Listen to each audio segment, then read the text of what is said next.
Elden Ring's upcoming DLC has been solved, and there was a lot of speculation around DLC. There has been ever since, shortly after the launch of the game. It went as far as Game Rant even posting an April Fool's post talking about the first DLC boss revealed. Lately, there has been more and more stuff popping up, companies saying there's leaks and all this different sort of stuff. And according to Game Rant, there has been a leak about upcoming DLC that began circulating just a day after an alleged cyber attack targeting Bandai Namco, which is the company that published Elden Ring. Apparently, this hacking group accessed Bandai Namco's internal documents, including a set of photos containing info about an Elden Ring DLC. There was other stuff in there like Tekken 8 and several Dragon Ball projects. And the Elden Ring leak included a DLC purportedly called Barbarians of the Badlands, which hints at the unveiled but highly anticipated region of the in-game world. If you want to read these articles, because I'm going to be basically flicking through them,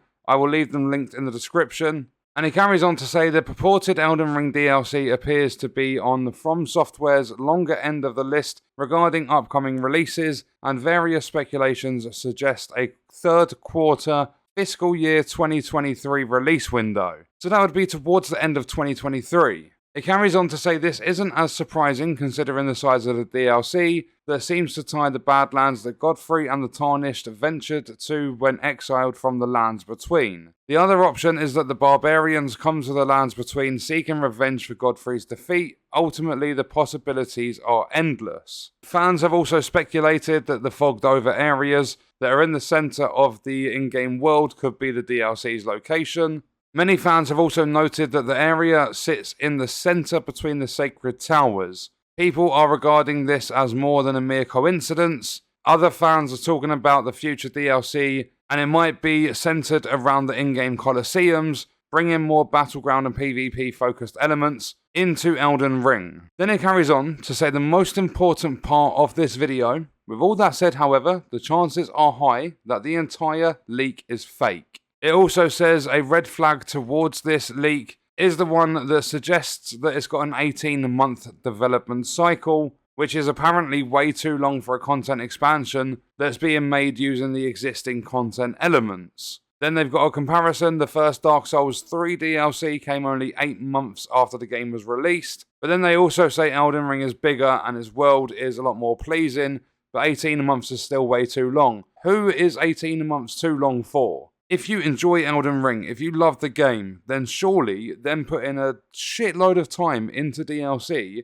is going to be way more beneficial because you're going to have a better experience. That's in terms of actually designing it, not saying, oh, we're going to release it in 10 months and we're going to delay it a further 10 months to make sure that it works properly and everything is polished and then it comes out dreadful. If a DLC, so the design, the execution, if everything like that takes 18 months, it's probably going to be a decent DLC. And not only that, I cannot see FromSoftware rushing a DLC. They took their time with Elden Ring, and I'm going to say it's going to be Game of the Year. It's going to take a lot of competition to beat Elden Ring in terms of Game of the Year awards, because the game did so well. You could play through the entire thing with barely any bugs. There might be a couple here and there, but it was nowhere near as many as you typically get in AAA. The story and the lore were fantastic. The gameplay was incredible. There's so much variety. Like, you could go through Elden Ring. You could defeat the entire game, take down all the bosses, do 100% exploration. Then you can jump into New Game Plus.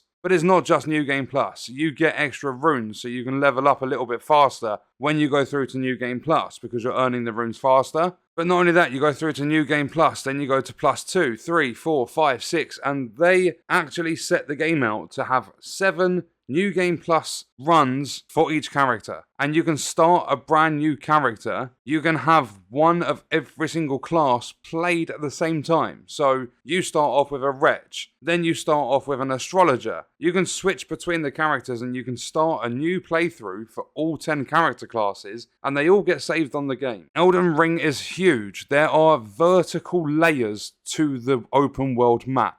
you've got your base map, then you've got underground. It's ridiculous how big the game is. Like, it's incredible, it's fantastic, it's the best game I've played in such a long time. So I cannot see FromSoftware rushing out a DLC to ruin the reputation they have built just on this game alone. They already had a good enough reputation, but they further improved it because they did so well with Elden Ring. So with anyone saying it's a red flag that it's going to be taking 18 months to create a DLC, bullshit. That is not a red flag. That's a fucking good sign. You see a lot of DLC rushed, you see games rushed, you see them fail. Elden Ring is not one of those games. Then we are moving into something a little bit more recent. This is around a week ago this was posted. FromSoftware might be teasing Elden Ring DLC with a Crucible Knight post. So it says, this week, the official FromSoftware Steam page dropped an Elden Ring nugget on Steam in a mysterious news post asking who did the Crucible Knight serve. It's a short post with an enticing header image with upwards of 800 comments, as of writing this article, of speculation,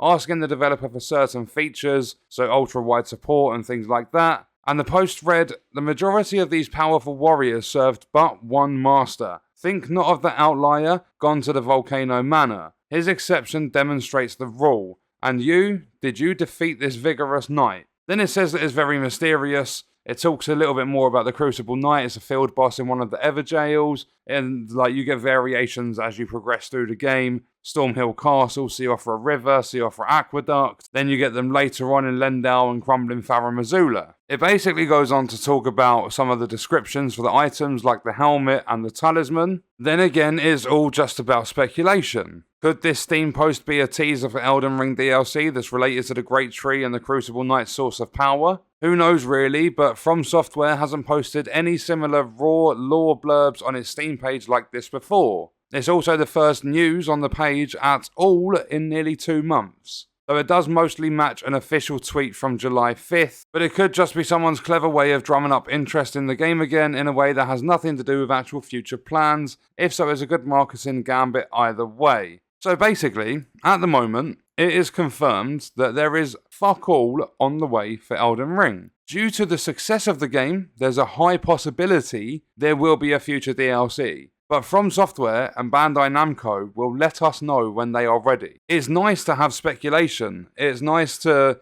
read through articles about possible DLC. But you get some really stupid posts that say, oh, the Elden Ring DLC is confirmed. It's going to be Barbarians of the Badlands. And it's just a leak that's like 99%, I'm sure, that is fake. We don't know anything about DLC because there's been nothing official. It's all purely speculation. So that is how the upcoming DLC has been solved. There is none. You've literally got to wait until they come out with something official. I can see a DLC, if they do make one, I can see it taking a very long time to come around. You have games that do things a lot worse that take 12 to 15 months to create a DLC. And this game is much bigger than those games. This game has had so much more care, love, attention, and everything, detail, all that stuff put into it. So I can see it being at least 12 to 18 months after the release of the game before we get even news on the release or confirmation of a DLC. My estimate is probably going to be, I reckon maybe at a gaming event in 2023. So something like Gamescom, if there was going to be something like E3 or whatever the new shows are called. I know there's been a lot of mix-up with E3 and everything lately, or at least in the last year there has. I don't really follow the gaming events. I just sit there and watch them. I don't really pay too much attention to the event itself, but what's being shown at the event. So yeah, it's been solved. Everything at the moment, don't believe any of it is 100% accurate. Big chance that these leaks and stuff are fake, like very, very big chance that it's fake. On the same hand, it could definitely be true. We don't know for certain, but I'm going to say there's a much bigger chance of it being speculation and fake than what it is to come true at any point. As I said, we're going to have to sit around, we're going to have to wait, and we're going to have to see what FromSoftware and Bandai Namco want to do,